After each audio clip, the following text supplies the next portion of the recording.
Hello, everybody. Scott Golden here with the Pro Wrestling Logic YouTube channel and the Mid Atlantic Championship Wrestling Review Series. March 26, 1983 is our deal here.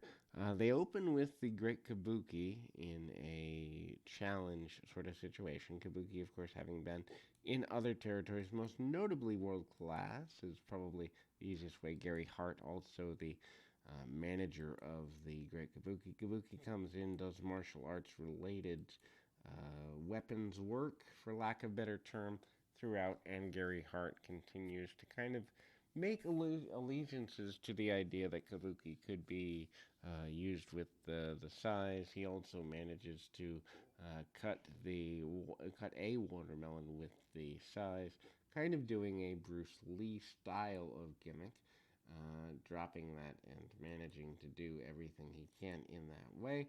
Kind of an interesting way to bring in a guy, and especially by 1983 standards. The idea also is that the Ken Sims is brought into the ring, and he is encouraged to hit the Great Kabuki with the kendo stick. Kendo stick, not an overused weapon, and anywhere he hits him, other than the forearms, in fact, then he will in fact win $100. This does not happen, however, in Kabuki.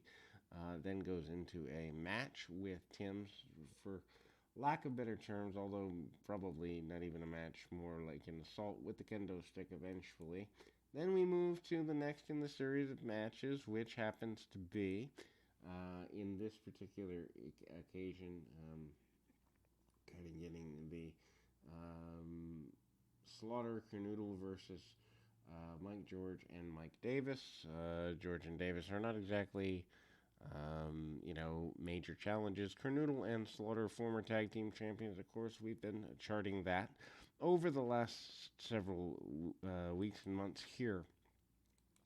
Canoodle and Slaughter in control and still managing to go back at it with Youngblood and Steamboat throughout the remainder of the year, actually. Mike George coming out of, I believe, Mid South at the time. Maybe he hadn't been to Mid South yet. I know I covered Mike George extensively in the Mid South review series, which is here on the channel as well. Cutting off the ring as Canoodle and Slaughter do rather well. Canoodle does get a swinging neck breaker on his opponent there, and Slaughter takes him down a little bit, gets things going in a proper direction, as it were. Some big running power slam like maneuvers along the way, and getting what he can out of it. It does Canoodle. Canoodle tags off to Slaughter. Slaughter still uses the Cobra Clutch, although not nearly as much as before. Instead, opting for almost a modified Doomsday back suplex clothesline top rope deal. Also, Andre the Giant is here from the WWF territory, managing to hit a vertical suplex, and Andre hits some splashes. Obviously, not going to cover the full match because it's another territories match, but the idea is that, in fact, the one-man gang will be facing off with Andre when he comes to town. An alliance between Joe LaDuce and Jimmy Valiant is also alluded to here at the time, and Valiant does the tug of war for $5,000 with with the one man gang, which is, excuse me, by the way, which is valuable for a number of reasons. They're still continuing the feud. Gang is $5,000 on the line, and Gang takes out Valiant as one would expect. Valiant not happy with that. Also, some more interviews as Jake Roberts and Dory Funk Jr., your Mid-Atlantic champion, are highlighted here. Paul Jones, the advisor manager for these two gentlemen. The team of Jake Roberts and Dory Funk Jr., which to me still strikes all these years later as a very odd tandem. Just doesn't exactly strike me as a team that would get along. Funk and Roberts, though, against Vinny Valentino and Sweet Brown Sugar. Sweet Brown Sugar been through his fair share of partners here in the Mid-Atlantic region for sure.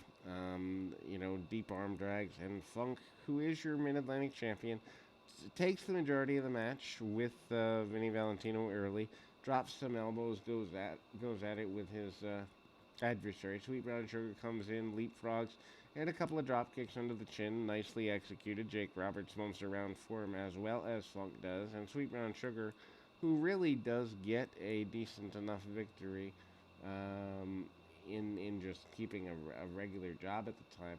But finally, the heels do take over, and Jake Roberts hits the DDT, which ultimately leads to the victory for his team.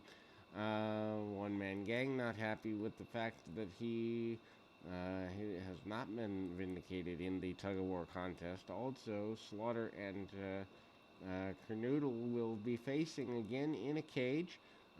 The tandem of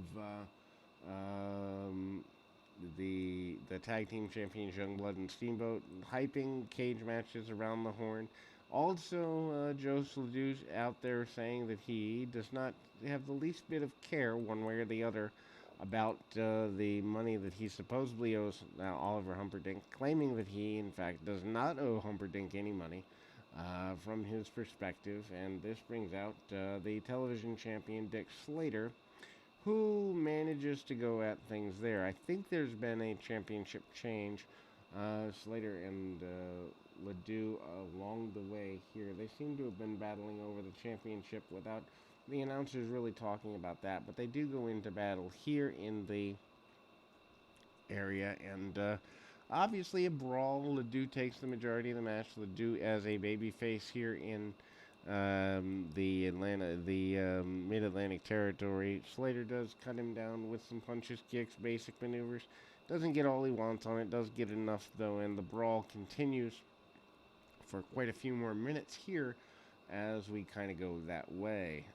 Ultimately, that leads to Ledoux sending his man into the buckle, and obviously Slater managing to hit the neckbreaker among other maneuvers, not getting everything he wants on that.